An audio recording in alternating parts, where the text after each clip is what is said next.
Jüri Ratase valitsusel pole edu mitte kusagilt näidata. Vastu rahva tahtmist ajab ikka rahvale vaenulikku poliitikat nagu Rail Balticut, Tartu puidurafineerimise tehase rajamist ja toetab edasi nii Putini ühtse Venemaad kui Putini suuvoodrit Yana Toomi.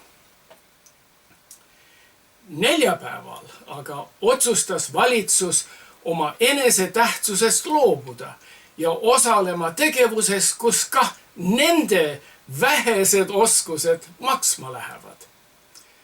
Valitsus moodustas žürii lemmikriistvara valimiseks.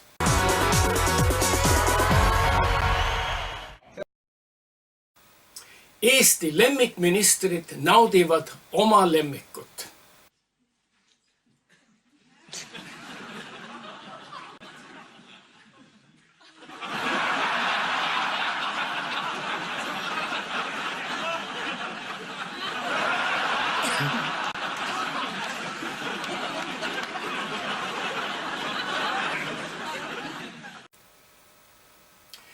Kui valitsus jätaks lemmikute valimised riistvara alal, oleksime rahulikumad. Kahjuks valitsus on alganud hoopis tähtsama talendi otsingule. Nagu loodus tühja kohta ei kannata, nõnda valitsus maksmata palka ja hüvitisi ei kannata. Jaak Aab võttis oma 29 000 euro hüvitist tasku ja lahkudes jättis palkamata riigihaldusministri koha tühjaks. Jigavene Ussinovski astus tervise- ja tööministri kohalt tagasi ja jättis veel ühe tühja palkamata koha. Kiiresti oli vaja leida ustavaid jüngreid, kes oskaksid tänuväärselt käituma vabastatud ministri kohtadel. Aga kust neid leida? Riigihaldusministri kohale kandidaati võiks otsida kinnisvarafirma juhtide seast, akadeemikute hulgast, kogenenud kinnisvaramaaklerite seast või kogenenud haldusfirmade juhtide seast. Tervise- ja tööministri kohale kandidaati võiks otsida jälle akadeemikute seast, tervisekindlustuste firmade juhtide hulgast, suurhaiglate administraatorite hulgast, tööbörsi ekspertide seast ja nii edasi. Putini Ratase valitsus aga otsis sealt, kus keegi muu ei oska otsida.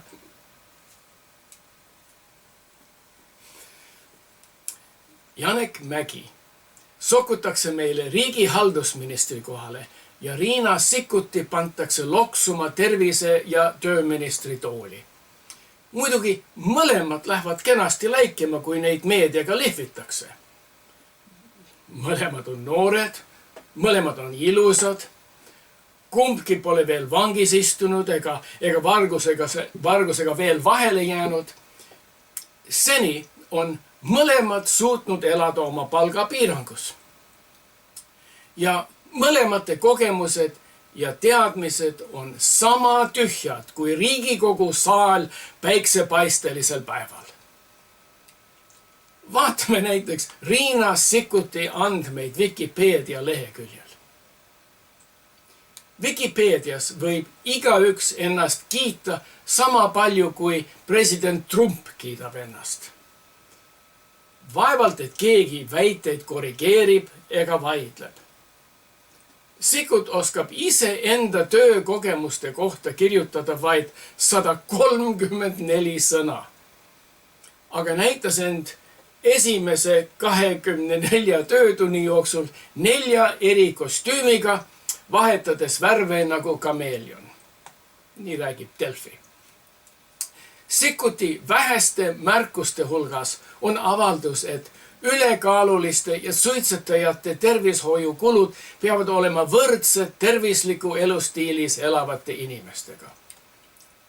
See tähendab, et need, kes vajavad rohkem ravi ja hoolt, maksavad sama palju kui need, kes ei vaja ravi ja hoolt.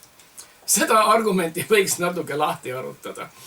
Kameeliani loogika järele peaks need, kes palju söövad ja suitsetavad, saama osta toitu ja sigarette sama hinnaga kui need, kes söövad vähe ja ei suitseta.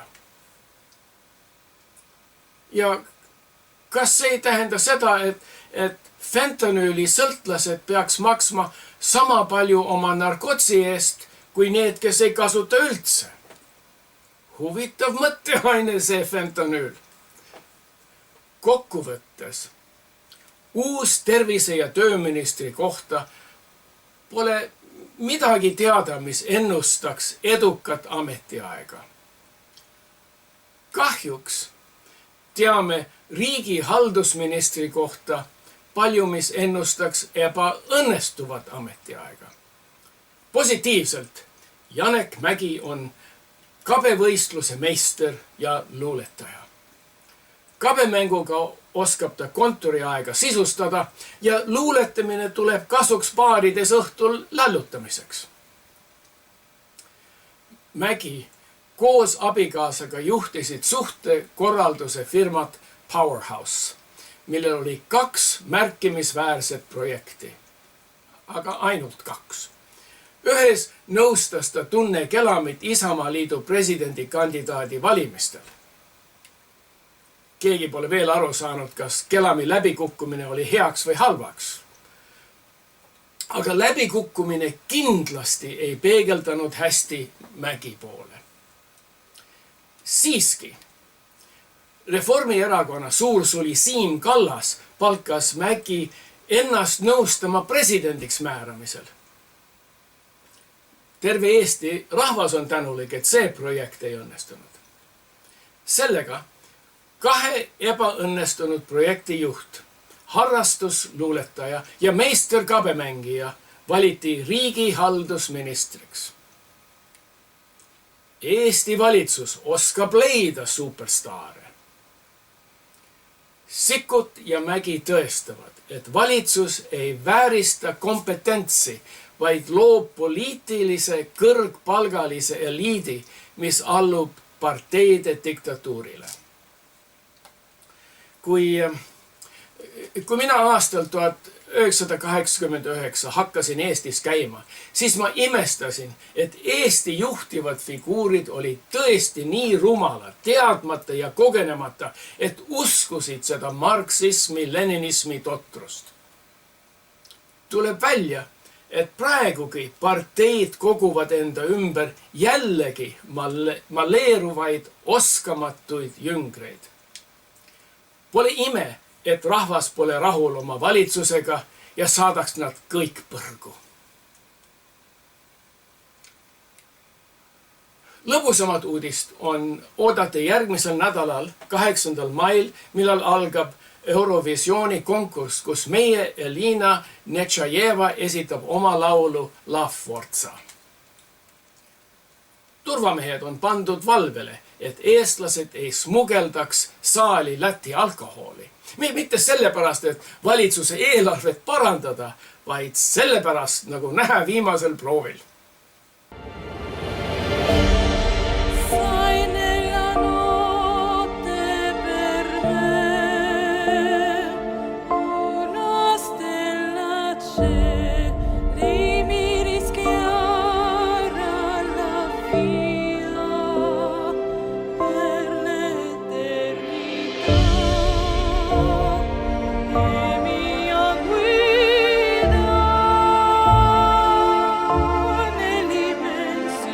God.